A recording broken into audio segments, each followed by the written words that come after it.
Hey, before I get started with this little video here, you'll see a link below for a GoFundMe. That's not for my race car parts or anything like that. I wouldn't do anything like that. That's for a buddy of mine, Shane. He's a autocrosser, runs in the DC region. He had a really bad mountain biking accident at the beginning of August. He's still in the hospital. Limited movement with his arms and legs. But a buddy of his started that GoFundMe to help him and his family. He's married, has a couple kids, a couple of rugrats. Saw them at DC region autocross, I think back in July. Brought them out just to show them what's up. But anyway, if you can take a moment to donate, whatever wherever you want. I know a lot of my friends have probably already donated, but if you don't know me that well or you're just checking in, Shane can really use your help.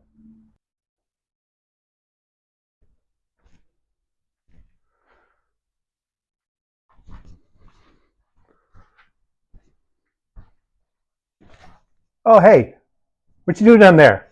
Welcome back to the channel. Getting my car ready for this weekend's autocross, putting the Hoosiers back on after the UMI stuff. So I figured while it's on jack stands and everything, I'll do a little walk around of my LS swapped autocross Camaro. Hold on a second, I gotta change something.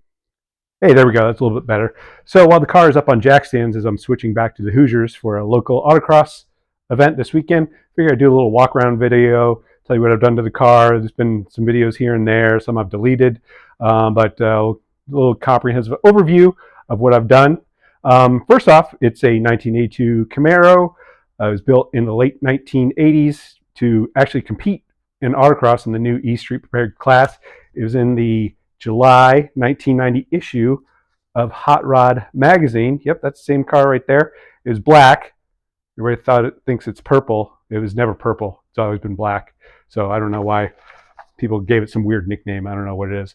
But anyway, I got it in 2008, ran ESP with it, and then decided to do an LS swap because nobody's ever done an LS swap in a third gen F body before. So I was like the first, second, third, fourth, fifth, I don't know. Well, I'm actually probably like the 3,000th person to do it, maybe more. But anyway, that would take me out of E Street Prepared and into C Prepared, where the rules are a little bit more open. So, without further ado, we'll take a further look at the car. Hey, tell them about the motor. What are you talking about? We'll get to the motor. We'll get to the motor. Just hold your horses there, Cletus. Hey, my name's Cam Arrow, spelled exactly like the car. First name's Cam, C-A-M. Last name Arrow, E-R-O, just like the car. Your name's Cam? Okay, hold your horses there, Cam. So up here, I got the front suspension, obviously.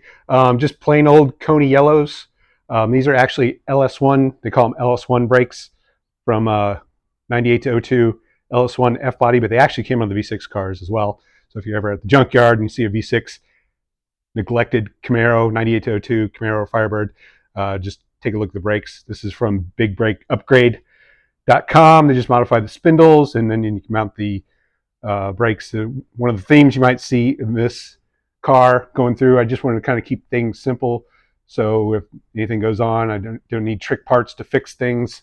And just keep things simple, get it going, and have fun with it. And up here we have, you see a lot of UMI stuff. This is their heavy duty bump steer kit on the car. We got a big, I think it's a 35 millimeter sway bar. It came with the car. One of those things that, it's been on the car for 16 years, haven't had to fix it. So I'm pretty sure it's a 35 millimeter bar. And then you might be able to see it has a, what they call the iRock Wonder Bar underneath there. This is basically all ESP stuff, nothing trick here, running in C Prepared. Like I said, I'm just trying to keep it simple, get things going, and get it on the road.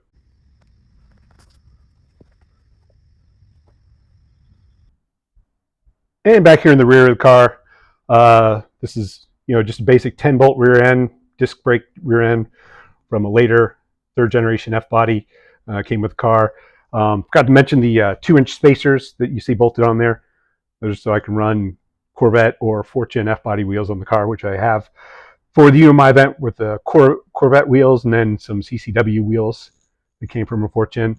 Again, pretty simple setup. Got conies, got a 21 millimeter sway bar in the back. I'll get into why that's so big. I ran 19 before, and I had to switch to a 21. Kona yellows, and I forgot to mention the weight jacker kit. Got UMI weight jackers all around. Pretty simple setup. I think 150 springs in the rear and 1,000 springs in the front. 1,000 pound, 150 pound. And here we are underneath the back of the car. See the Watts link that I've had on it, like 10 plus years. Really helped transform the car. Kept the rear end planted. Sometimes it doesn't stay planted, but that's usually my overdriving. But like I said, you have to go to a bigger sway bar because it tightens things up so much in the back. Also have a Eaton differential. It was put in, I want to say 2012. Don't ask me what model. That's like a long time ago, so I don't know exactly what model differential it is. Again, you just basic brakes, disc brakes, Watts link. Again, this is all ESP stuff. Not a lot of actual C prepared stuff on the car right now, other than the engine. Hey, what are you doing? When you're at a gas station, nobody says, "Hey, what sway bars you got underneath that thing?" They always want to know what you got in there. What you got? You got 6.2, you got 6.0. You got to tell them about the motor. Yeah, well, I'll get to the engine. All right, buddy. Just calm down. All right. So anyway, we'll take a look at the interior, or what's left of the interior. And as I mentioned before, this is running in C prepared. Went from ESP where I had to run a full interior. So in CP, you can take out all the good stuff like carpet, panels. Just has to weigh 3,000 pounds without driver. You see, it actually weighed about 29.35 initially. It's a 50-pound hunk of ballast. Also, you'll notice the 4-point roll bar. It was installed by Matt Walter. You can see me wearing his shirt at the beginning. Welded rolled bar. He did something else up front, which I'll show you a little bit later. But as you can see, it painted it white. You might be wondering, why did he paint it white? Because it's dark color. Working inside the car, you drop a 10mm socket and it just kind of disappears. So paint it white. Everything kind of brightens up a little bit inside. I also did like a spray-on Dynomat on the front, and then painted over with it was actually marine polyurethane paint over the Dynomat, so we get the white. Like I said, just something to brighten up the car so you don't lose stuff as easily. And 10mm sockets, I mean they just kind of lose themselves. That I don't know what that panel is for. I can't really say what that panel is for. It angers like half the third gen guys and pleases the other half of the third gen guys, so I'm not going to talk about it. Take a look up front and take a look inside. Again, no carpet. Most of the plastic's gone. Still has the original dashboard. No cracks in that dashboard, so if I take out that dashboard, it'll probably cut the value of the car in half. If you know, you know. Steering wheel, this came with the car. Momo steering wheel. And I did a little video earlier on the short shifter with the Aisin AR5 transmission. Again, a lot of wires, no carpet to cover it, but looks kind of like a race car. And again, it's not too far off of what it ran in ESP. Still have the windows in the car. I figured it's already underweight, so why should I take out the windows and add more weight? And plus, I can roll up the windows when I'm traveling between events. Now we'll go to the front of the car. We should have shotguns for this.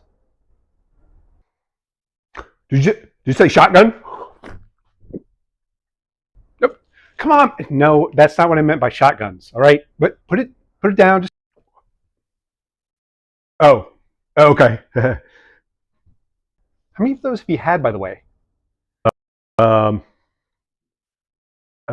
1, 2, 3, like maybe 6. I mean, it's just Miller Lite, so just trying to stay hydrated. Got that, Simmons? Yeah, I know. Yep, they're Miller Lights. I mean, you can have like 10 of them. You'll be all right. You gotta stay hydrated. Gotta stay hydrated. So anyway, we're at the front of the car. So here we are underneath the engine bay. We'll talk about the suspension stuff here first. Blah, blah, blah, blah, blah. Tell them about the motor. Yeah, I'm getting there. I mean, I mean, you could see the engine's right. We're going to be talking about that. He acts like this is some like special power plant or whatever. I don't know. So here we go. Suspension. We got UMI camber plates, strut tower brace. As I mentioned before, the roll bar. Matt Walter did the roll bar. He also did this thing. I saw this online. Somebody did a brace going from the frames, connecting the frames. This cracked on this side twice. Had it fixed once, then it cracked again where the steering box mounts. So had Matt weld that up and fabricate this. As you can see, it looks pretty trick. And as I mentioned before, trying to keep things simple. This is a 4th gen F-body accessory setup, even a OEM F-body water pump. We got the turn 1 power steering pump, helps cavitation so you don't have that overflow. And then you see down low is the alternator, just like a 4th gen F-body. Got a Champion 3-row radiator up front to keep things cool. And then, of course, we're going to talk about the motor. The motor. Really nothing special here. It's a 5.3 aluminum block, 58X crank trigger, stock 243 heads that have been ported. Again, nothing really trick about it. It's like 382 to the wheels, 361 torque, I believe. I mean, compared to what was in it before, which is a 352 port injection, it's a lot better, a lot more powerful. Torque band is just basically flat all across the board, as opposed to with the 350. It would just kind of wheeze around about $4,000 and just fall off the face of the earth. And again, as I mentioned, just trying to keep things simple. This is a stock LS6 intake. Coil packs I got them from a junkyard from a truck. So OEM coil packs there. Again, nothing trick. We got a LS1 throttle body that's been ported. And like I said, as you can see, there's nothing really out of the ordinary out of this, nothing special. Just trying to keep things reliable, and it's been somewhat reliable as far as this end of the car goes, for the most part, kind of, a little bit. So there you have it, a short little walk around video of my Camaro. If you see, I'm wearing a different shirt. I actually started this video about a month and a half ago, and actually thought about selling it, advertised online, had a few kind of tire kickers that kind of ghosted me. So I think at this point I might actually keep the car. I have somebody who kind of volunteered his services. He's really smart about stuff. I'm not gonna reveal his name, just in case something falls through or whatever. Or he doesn't want anybody to know he's working on a 3rd gen shitbox Camaro. So anyway, hope you enjoyed the video. Maybe next one will be of what I've done to the car over the winter. So until then, keep the shiny side up. Hey, yeah, this will be cool.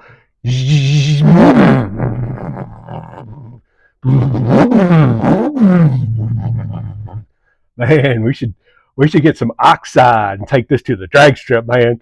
But this thing can run like 7s or 6s or something like that. Oh yeah. Just need some oxide. Put like a 400 shot in there, and man, we could just go to town. Uh-oh, someone's coming.